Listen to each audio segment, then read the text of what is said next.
It's impossible to go into a job in investment banking and not expect your firm to sooner or later make some cuts. It's a standard industry practice, but it has been perverted somewhat by AI. As the bigger banks cut thousands of jobs using the technology, one smaller bank is cutting with a bit more intention. Find out why on the Coffee Run.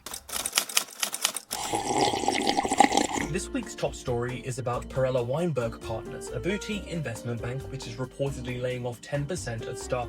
Boutiques are far smaller than major banks, so this only amounts to roughly 70 people, but those people are likely to be earning a lot of money. Among those impacted are 12 of the firm's 80-plus partners, who are known to earn well above the average employee. Bear in mind, average pay is nothing to scoff at either. In its UK subsidiary, for example, Perella Weinberg Partners paid an average of a whopping £490,000, which equates to roughly $650,000 plus dollars. The entity also included 19 administrative staff, so pay in the front office is presumably even higher. As for partners, well, the highest paid partner in that subsidiary earned £24.9 million.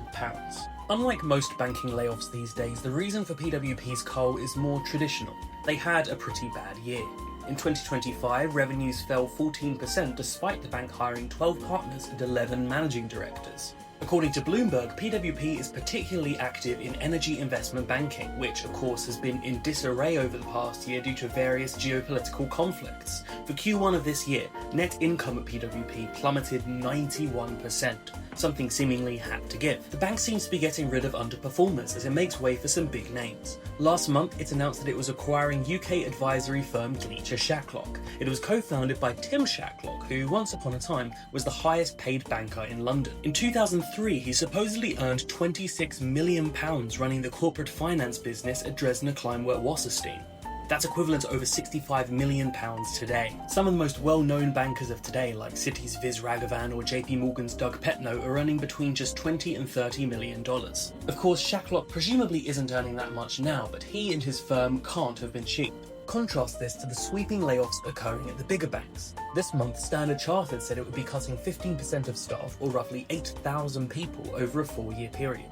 CEO Bill Winters rather callously said the bank was trying to reduce the amount of lower-value human capital. Jamie Dimon of JP Morgan, another bank rapidly adopting AI, said that Winters had been inartful and that what would really disappear was quote-unquote old jobs. Of course, the difference between the big banks and boutiques is that the latter employs, proportionally at least, far more revenue generators, far more money makers. The layoffs at Standard Chartered are focused on its corporate functions, some of which are being obliterated by AI. The bank recently highlighted an 88% reduction in manpower in its process monitoring team. What about the revenue generators? They're safer, sure, but they're not safe. We've noted frequently, for example, that JP Morgan plans to trim up to 2/3 of junior bankers in its highest paying locations thanks to both AI and outsourcing. Are your future prospects better in a boutique? Perhaps. Lazard, for example, released in September details of its own plan until 2030, in which it said it's entering an AI-enabled era. This supposedly means hiring more revenue generators. CEO Peter Orszag said the advisory team will increase both productivity per managing director and the number of MDs themselves. PWP CEO Andrew Bednar, meanwhile, said earlier this year the bank is in phase 2 of its AI adoption. It has rolled out an AI assistant to employees and is in the process of making it more efficient. Phase 3 is supposedly about adding productivity, but Bednar said that no AI is used in a client-facing context. A source told Bloomberg that PWP has yet to lay anyone off as a result of the technology, and that it did not factor into its most recent round. That then raises the question, if banks expect you to be more productive than ever in an industry where 100-hour weeks are already common, will banking jobs still be worth it? One junior at a US bank in London said that their job has become less interesting as their roles transitioned from data analysis to prompt engineering. She said her workload has doubled and she's staffed on pitches for deals outside her team. Many of these, she thinks, are fruitless efforts, but senior bankers above her want to look busy. If an AI-enabled era puts people off joining banking, then where do all those bright and talented people go? Perhaps to the very companies trying to automate their existence.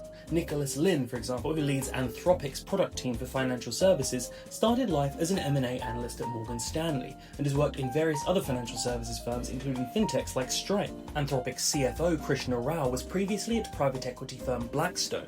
He said its training program is really valuable and teaches people to think at a granular level. PE firms famously hire many people from banking jobs because of their training programs, so it's not a stretch to think bankers would be equally valued.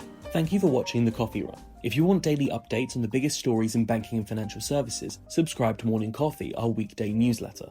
Every Friday, we pick the story that mattered most and dive deeper right here on The Coffee Run.